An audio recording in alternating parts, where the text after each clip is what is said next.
Hi there, welcome back to our course. In this section, we will talk about the fourth individual component, attitudes. Many attitudes are helpful for cultivating intercultural communication competence, which include tolerance for ambiguity, empathy, and non-judgmentalness. Tolerance for ambiguity refers to the ease in dealing with situations in which much is unknown.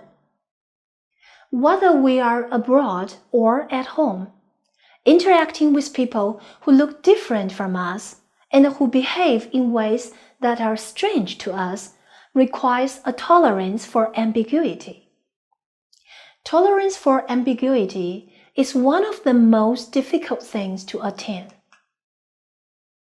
People have a natural preference for predictability. Uncertainty can be disturbing. In other words, if you can handle situations you do not immediately understand, then you probably have a high tolerance for ambiguity. Some factors may influence tolerance for ambiguity, which are nature and upbringing, education, self-confidence, early experiences, and optimism. You can develop tolerance for ambiguity by remembering that, even in the toughest situation, there are always two principles you may rely on. Principle 1. You can always control your response to a situation. Your reaction is your choice. Principle 2.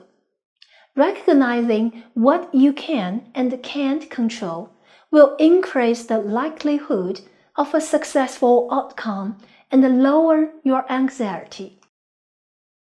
Empathy is the ability to share another person's feelings and emotions as if they were your own. Empathetic attitude is culture bound. We cannot really view the world through another person's eyes without knowing something about his or her experiences and life. American expert on human communication Ben Broom claims that, in order to achieve empathy across cultural boundaries, people must have strong relationships and strive for the creation of shared meaning in their interpersonal encounters. However, because this is difficult to achieve when people come from different cultural backgrounds, Broom suggests that this shared meaning must be seen as both provisional and dynamic, that understanding is not an all or nothing proposition. In addition, cross-cultural empathy must integrate both thinking and feeling. We must try to understand not only what others say, that is, content, but also how they feel, that is, empathy.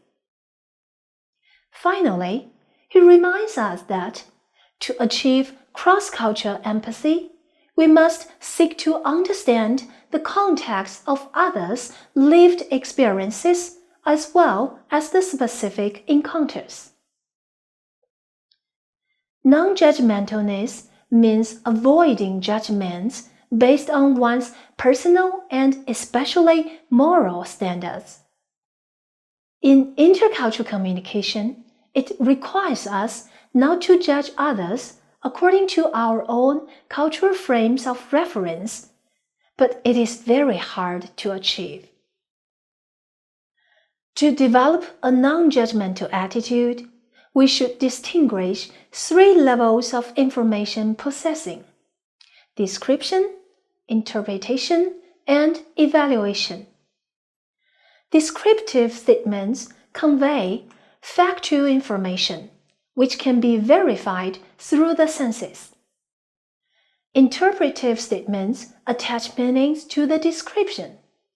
Evaluative statements clarify how we feel about something. Only descriptive statements are non-judgmental. It is impossible to always stay at the descriptive level.